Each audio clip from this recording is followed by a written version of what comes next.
வணக்கம். பூர்ணசக்தி திரு பாக்யம் ராமசாமி அவர்களுடைய எண்ணக்கிணறு புக்கிலிருந்து உங்களுக்காக சில சிந்தனைகள்.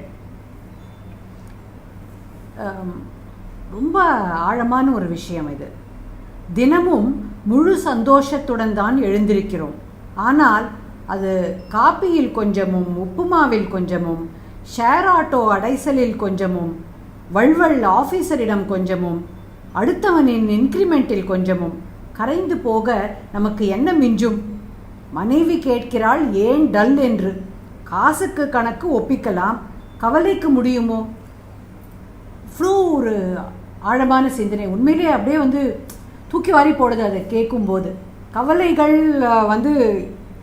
ஏன் நாம் அதிகரிச்சுக்கிறோம் இல்லை? அதான் நம்ம சின்ன சின்ன விஷயத்துலலாம் இந்த சந்தோஷத்தை லூஸ் பண்ணிகிட்டே இருக்கோம்.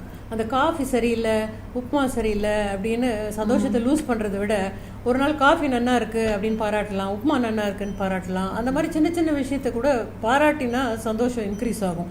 ஸோ எந்த விஷயத்துலையும் இருக்கிற நெகட்டிவ் எடுத்துக்காம அதில் இருக்கிற பாசிட்டிவ் எடுத்துட்டா ஆட்டோமேட்டிக்காக நம்மளோட சந்தோஷம் இன்க்ரீஸ் ஆக தானே போகிறது. நிச்சயமாக வெரி ப்ராக்டிக்கல் சொல்யூஷன். இங்கே பாரு உஷா, இவர் எந்த மாதிரி டாபிக் எல்லாம் எடுத்துக்கிறார் பாரு.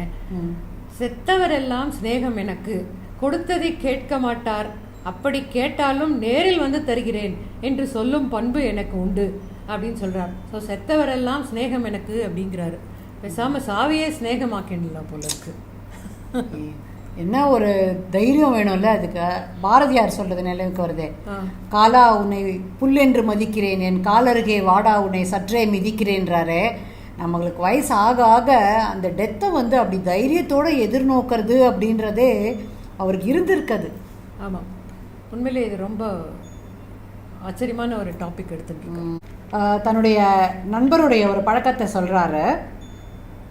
அவனுடைய அமைதியை குலைக்கும் சம்பவம் ஏதாவது நடந்தால் அவனுக்கு பிடித்த தீனி ஐட்டம் எதையாவது ஓரிரு வருஷத்துக்கு விட்டு விடுவான் அப்படின்றாரு. அவனுடைய பிள்ளைக்கு என்ஜினியரிங் கல்லூரியில் இடம் கிடைத்தது. பையன் அந்த படிப்பு முடியும் வரை மாம்பழம் சாப்பிடாமல் இருந்து வந்தான். நாராயணனுக்கு மாம்பழம்னா உயிர். ஆனால் அதை துறக்கணும் அப்படின்ற முடிவை அவன் எடுத்தான் அப்படின்றார். அதில் இந்த விரதங்கிறதே நமக்கு நாமே ஒரு பாசிட்டிவ் அஃபர்மேஷனை கொடுத்துக்கிறதுக்காக தான் இருக்குது அப்படின்னு நான் நினைக்கிறேன். எப்படின்னா, இந்த ஒரு விஷயம் நல்லபடியாக முடிகிற வரைக்கும் நான் ஸ்வீட் சாப்பிட மாட்டேன் அப்படின்னு நான் ஒரு விரதம் எடுத்துக்கிறேன்னு வச்சுக்கோங்க. அப்போது ஒவ்வொரு முறையும் அந்த ஸ்வீட்டை பார்க்கும்போதும் நான் இதை சாப்பிட மாட்டேன், இந்த விஷயம் நல்லபடியாக முடியணும் அப்படின்னு திருப்பி திருப்பி நம்ம ஒவ்வொரு நாளும் ஒவ்வொரு முறையும் சொல்லும்போது அந்த பாசிட்டிவ் வைப்ரேஷன்ஸ் கிரியேட் ஆகி அது ஒரு பாசிட்டிவ் அவுட்கம்முக்கு லீட் பண்ணுறது நம்மளை அப்படின்னு அந்த மாதிரி ஒரு சைக்காலஜியாக இருக்கலாம் அப்படின்னு நான் நினைக்கிறேன். அதோட இது கூடாதுன்னு நினச்சி ஒன்று பண்ணுறதுல வைராக்கியமும் வளருதுன்னு நினைக்கிறேன். ஆக்சுவலாக காசிக்கு போனால் நம்மளுக்கு பிடிச்சதை விடணும் அப்படின்னு நம்ம சொல்கிறோம்ல, அதனால போயிட்டு இன்ஃபேக்ட் பிடிக்காத காயெல்லாம் விட்டுட்டு வந்துடுவாங்க நைஸாக காசு இல்லைன்னு சொல்லி ஜோக் அடிக்கிறது உண்டு. நமக்கு பிடிச்சதுன்னா இல்லை, என்னென்னு அர்த்தம்னா நம்ம பிடிச்ச ஈகோவை, கோவத்தை இதெல்லாம் விடுறதுன்னு அதுக்கு அர்த்தம் அப்படின்னு சொல்லுவாங்க.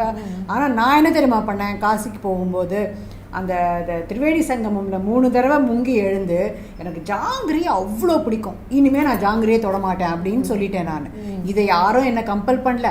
ஆனால் every time I see this jangiri, தேவையில்லை நீ எனக்கு அப்படின்னு சொல்லும்போது இல்லை, ஒரு சின்ன விஷயத்தை நாம் எதிர்கொள்கிற ஒரு பலம் கிடைக்கிறதுன்னு நினைக்கிறேன். நிச்சயமா நீ இந்த என்னோட ஈகோவை விடுறேன், என்னோட கோவத்தை விடுறேன் அப்படின்னு சொல்கிறது it's a very new and beautiful way of looking at that. அது மாதிரி நிறைய பேர் ஃபாலோ பண்ணாங்கன்னா ரொம்ப நல்லா இருக்கும்னு நினைக்கிறேன். அப்புறம் இன்னொன்று பாரு, இன்ட்ரெஸ்டிங்.